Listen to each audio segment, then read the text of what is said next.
Hola, muy buenos días. Desde el Ministerio de Educación Cristiana de la Primera Iglesia Bautista de San Antonio de los Altos, una vez más, Diana de Rusante. Hoy nuevamente estamos aquí tras las pistas de Jesús en Marcos. Hoy nuestra clase tiene un título especial, se llama Ojos y Corazón para ver y seguir a Jesús. Estamos en Marcos capítulo 10 de los versículos 46 al 52. Como les dije, nuestra clase de hoy se llama Ojos y Corazón para ver y seguir a Jesús. Y es que en varias partes de la Biblia Dios nos muestra la relación entre corazón y los ojos. Pero me refiero más allá de lo meramente físico. Hay un versículo bíblico en particular que nos muestra el interés de Dios en ojos y corazón que vean y sigan a Jesús, que vean y sigan al Señor. El mismo Señor Jesucristo en Mateo 5, versículo 8, en las bienaventuranzas dijo que bienaventurados eran los que tenían limpio el corazón, porque ellos verán a Dios. Entonces recordemos, antes de comenzar a tener nuestra lectura, que Jesús va rumbo a Jerusalén. Y hasta ahora Él ha enseñado y ha obrado de muchas maneras ante sus discípulos. Y podemos darnos cuenta que a juzgar por varias de las salidas de sus discípulos, parece que estos siguen sin comprender quién era Jesús, quién era el Señor y a qué había venido a este mundo. En la parte anterior, los discípulos, mientras Jesús piensa en pasión y entrega, me refiero a parte anterior a la clase que vimos antes, ¿no? A la clase anterior que dio nuestra hermana Noraida. Vemos que mientras que Jesús piensa en pasión y entrega, los discípulos discuten o se preocupan por posiciones, por puestos, poder, privilegios, porque no veían, no entendían. Por eso, este acontecimiento que vamos a estudiar hoy, este acontecimiento milagroso, viene tan al lugar. La implicación es clara. Jesús no solo tiene el poder sobre los males del cuerpo, sino que Él abre los ojos para ver su reino, su gracia y su salvación. En este libro de Marcos que hemos estado estudiando, este es el último milagro de sanidad que Marcos registra. Y en el versículo justo anterior del que vamos a comenzar nuestra lectura, es decir, el versículo 45, vamos a comenzar nuestra lectura en el versículo 46 del capítulo 10, es cuando el Señor deja claro que dice que el Hijo del Hombre vino para servir. Marcos 10, 45. ¿Sí? Para dar su vida en rescate por muchos. Y eso no lo tenían claro los discípulos. Vamos a ver si les va quedando claro. Vamos a orar entonces. Padre Santo, en el nombre de tu Hijo amado Jesús, te damos gracias. Gracias por este tiempo especial que nos permites tener para estudiar tu palabra, para aprender más de ti. Te rogamos que tu Espíritu Santo, como siempre, nos guíe a toda verdad, que puedas abrir nuestros ojos y nuestro corazón dispuestos a aprender, a seguirte, a honrarte, a darte gloria y alabanza por siempre con nuestras vidas. Oramos en el nombre poderoso de Jesús. Amén y amén. Entonces, vamos a comenzar nuestra lectura. Les dije capítulo 10, versículos 46. Vamos a comenzar desde el 46. Dice así la palabra de Dios. Entonces vinieron a Jericó, y al salir de Jericó, él y sus discípulos y una gran multitud, Bartimeo el ciego, hijo de Timeo, estaba sentado junto al camino mendigando. Como vemos, el relato se da en Jericó, una ciudad importante que quedaba a unos 25 kilómetros de Jerusalén. Un dato aquí relevante es que mientras que Mateo y Marcos afirman que el milagro se produjo al salir de Jericó, Lucas, en el Evangelio de Lucas, dice que fue acercándose Jesús a Jericó. Entonces, Mateo y Marcos dicen que era saliendo y Lucas dijo que era casi que entrando. Entonces, quizás la explicación a esta aparente contradicción la debamos buscar en el hecho de que en aquel momento de la historia habían 3 ciudades que se llamaban Jericó. Por un lado, estaban las ruinas de la antigua ciudad de la que habla el Antiguo Testamento, ¿sí? La que aparece en Josué, en el capítulo 6, que fue destruida por Josué. Si el Señor entregó en tus manos Jericó, ¿sí? Y le dieron vueltas y cayeron los muros. Esa es la Jericó. Luego está la nueva Jericó, que fue construida por Herodes, llamada también Ciudad Jardín. Y luego había una tercera que estaba ubicada más al este. Se entiende que Mateo y Marcos se referían a la segunda Jericó, en esa ciudad. O que Bartimeo se encontraba entre una y otra. La verdad es que honestamente no es tan relevante, ¿no? El lugar exacto. Sin embargo, incluso Mateo habla de que fueron dos ciegos. Marcos dice que el ciego y era uno y era Bartimeo, hijo de Timeo, o sea, específico.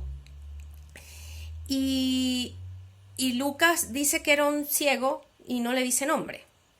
¿Ves? El punto aquí, vuelvo y repito, es lo que ocurre con el encuentro con Jesucristo. En cuanto al nombre del ciego, que Marcos sí nos dice que se llamaba Bartimeo, que significa hijo de Timeo, en la antigüedad parecía que solo las personas importantes tuvieran nombres propios. Y aunque esto nos resulte inconcebible, cónchale, porque tener una identidad y un nombre propio es un derecho fundamental, en la antigüedad no lo era. Yo pienso que Marcos también, o sea, según estuve leyendo e investigando un poquito, se refiere a ellos con tanta exactitud y familiaridad. Cuando digo ellos, digo Bartimeo, hijo de Timeo, ¿no?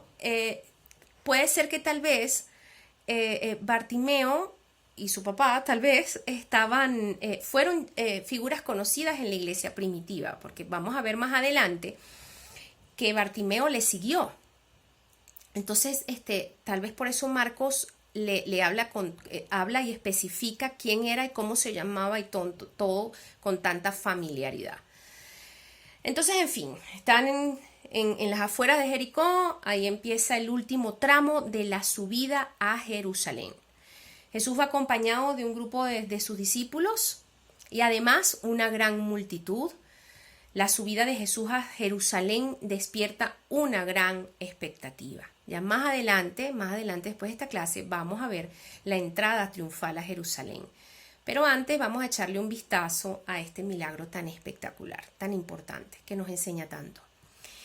El hecho de que Bartimeo se encontrara a las afueras de Jericó, otro datico antes de que continuemos, tiene que ver con una condición social desfavorable. De hecho, nos dice el versículo que estaba mendigando. Implica marginalidad. Ahí se ubican, en esos espacios se ubican los que no alcanzan ciertos estándares sociales, los limosneros, los que no tienen poder, los que han perdido toda esperanza, los que han empeñado su dignidad, los que no tienen voz, los ninguneados de la historia. Pero se encontró con Jesús. Y oyendo, dice la palabra de Dios, estamos en el versículo 47. Y oyendo que era Jesús Nazareno, comenzó a dar voces y a decir: Jesús, hijo de David, ten misericordia de mí. Y muchos le reprendían para que callase, pero él clamaba mucho más: Hijos de David, ten misericordia de mí. A ver, como les había comentado antes, Marcos es el evangelio de la acción. Y aquí, más que acción, encontramos también todo un drama. Es dramático esto que está pasando. Bartimeo, al enterarse que Jesús estaba cerca, comienza a gritar. Y usualmente se grita cuando lo anhelado está lejos. Nosotros gritamos al comienzo de nuestra vida porque pareciese que es la única forma de plantarnos en el mundo y decir, o sea, aquí está, nací, existo, ¡ay! Nacemos y metemos un grito. Gritamos pidiendo auxilio, gritamos por injusticias, queremos que otros detengan algún sufrimiento que estamos experimentando. Grita una persona cuando tiene frío, quiere ser cobijado, un bebé, o siente hambre y necesita ser alimentado. Grita. ¿Por qué gritaba Bartimeo? Tal vez porque hacía mucho ruido, necesitaba hacerse escuchar. Acuérdate que venían los discípulos, Jesús, de no sé qué, la algarabía, la multitud. También porque quería ser escuchado, exactamente, porque advirtió una oportunidad irrepetible. ¿Cuántas oportunidades irrepetibles pierde la gente de nuestro tiempo para acercarse y conocer a Jesús? Y excusas, y bueno, pues le pierden oportunidades valiosísimas. Tal vez gritó porque estaba desesperado, porque tenía esperanza, porque había creído ya en Jesús y todavía no lo había tenido cerquita, caminando por ahí cerquita donde él estaba, y ya le había creído porque él le grita, Jesús, le grita, Hijo de David, ten misericordia de mí. Por la condición de este hombre era difícil que lo escucharan, porque lo tenían como ameno, ¿saben? ¿Cuál fue su grito? Ese grito es una confesión de fe, porque le dijo Hijo de David, y es también un desahogo, una súplica, porque le dijo, ten misericordia de mí. Reconoce la dignidad de Jesús y clama por su compasión. Sí, este pide compasión y los afamados discípulos piden y se pelean es por puestos. ¡Qué vergüenza! ¿Cómo es tomado su grito? Lo mandan a callar. Mientras más lo coartan, pues más levanta su voz. Jesús, Hijo de David, ten compasión de mí. Entonces, fíjense una cosa, más adelantito, en la llamada entrada triunfal a Jerusalén, que le dije que la vamos a ver más adelante en otra clase, ya mucha gente va a estar gritando, Hosana al Hijo de David, bendito el que viene en el nombre del Señor. Pero este ciego ya le había reconocido como tal. Parece ser que él podía ver lo que otros no. Un mendigo, ciego, a las afueras de Jericó, había llegado a una comprensión más exacta y más profunda de la persona y obra de Jesucristo. Mientras que los eruditos rabinos de Jerusalén, no. Mientras que los discípulos que habían estado con él caminando tanto tiempo, tampoco lo tenían muy claro. Mientras Israel era ciego a la presencia del Mesías, entre ellos un judío ciego lograba percibirlo con toda claridad. Bartimeo había sido privado de la vista física y no pudo ver las obras de Jesús, pero las noticias que él había recibido eran suficientes para convencerle de que Dios había cumplido su promesa y había enviado al Mesías. Hermoso, ¿no? Notemos también que el ciego no solo veía a Jesús como el hombre de Nazaret, veía, sino que lo reconoció como el Hijo de David. Tengamos muy presente esto. Bartimeo entendió que Jesús era el verdadero Hijo de David, el Mesías anunciado, el Rey largamente esperado por Israel, el Salvador del mundo. Y muchos le reprendían, tal vez porque pensaban que no tenía importancia, tal vez estaban apurados por llegar a Jerusalén y ese ciego los estaba retrasando, quién sabe. Voy a hacer un paréntesis aquí. Pensemos en algo que es cierto. Cada vez que una persona se quiere acercar al Señor, cada vez que queremos acercarnos al Señor, cada vez que queremos hacerle algún servicio, cada vez que nos proponemos acercarnos al Señor, tenemos oposición, a veces hasta de nosotros mismos, de situaciones personales, situaciones emocionales, porque miren, ojo, porque a veces hasta el mismo diablo nos querrá hacer creer que nosotros no somos importantes para Dios, que nos puede hacer creer que Dios tiene cosas mucho más importantes en las que pensar que nuestras pequeñas necesidades. No hay nada pequeño para el Señor, no hay nada grandísimo para el Señor, Él es suficiente para todo.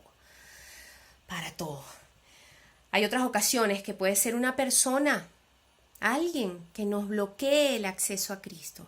Algún amigo, amiga, la familia, la sociedad.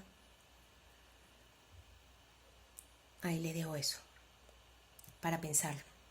Vamos a leer entonces en el versículo 49. Entonces Jesús, deteniéndose, mandó llamarle Y llamaron al ciego diciéndole: ten confianza, levántate, te llama. Ah, les quedó claro, ¿no? Vayan y díganle que yo le estoy llamando. Jesús nos está llamando. Jesús nos llama. La respuesta de Jesús es distinta. No responde con el descuido de los discípulos, no responde con el desdén y la violencia de la multitud. Jesús oye, Jesús se detiene, Jesús pide que lo acerquen. Jesús es Dios y Dios es compasivo, es misericordioso, es amor, es atento, es todopoderoso.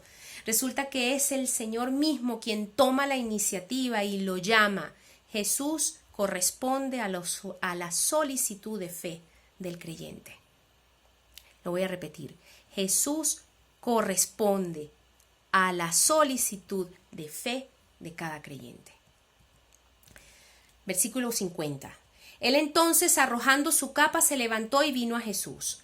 Respondiendo Jesús le dijo: ¿qué quieres que te haga? Y el ciego le dijo: Maestro, que recobre la vista. Raboni, que recobre la vista. Su reacción a la llamada de Jesús fue inmediata y entusiasta. Notemos los verbos que utiliza el evangelista Marcos para sugerirnos la prontitud con que Bartimeo responde. Soltó la capa, se levantó, vino. La respuesta a la invitación también que es dramática y aleccionadora. Fíjense, suelta el abrigo. Tal vez para evitar cualquier estorbo, puede ser. Pero aquí el detalle es bien interesante. El ciego arrojó su capa. No debemos olvidar que para un ciego, para un mendigo como él, esa capa tenía que ser algo muy significativo porque era lo único que él tenía. De alguna manera podríamos decir que para él la capa era tan valiosa como las fincas o las casas o todas las propiedades y herencias del joven rico de la historia que estudiamos hace un par de clases atrás. Son muchos los que no logran superar sus ojos de aguja para acercarse a Jesús. Pero la diferencia entre ambos fue que Bartimeo no dudó ni por un momento en deshacerse de ella con tal de poder llegar hasta Jesús. Pudo ser también a causa de su alegría que soltó todo y se levantó de un salto y no lo pensó dos veces. Pero eso nos habla de prontitud. A Él, a nuestro Señor, se acercan los que Él invita y responden con fe. Les mencioné hace ratito el hombre rico, ¿verdad? De la clase que estuvimos viendo hace un par de domingos atrás. Que él encontró estorbo para seguir a Jesús. Y aquí nuestro Señor Jesús se dirigía a Jerusalén, al centro del poder religioso de los judíos. Y según ellos sabían mucho, pero eran ciegos guiando a otros ciegos.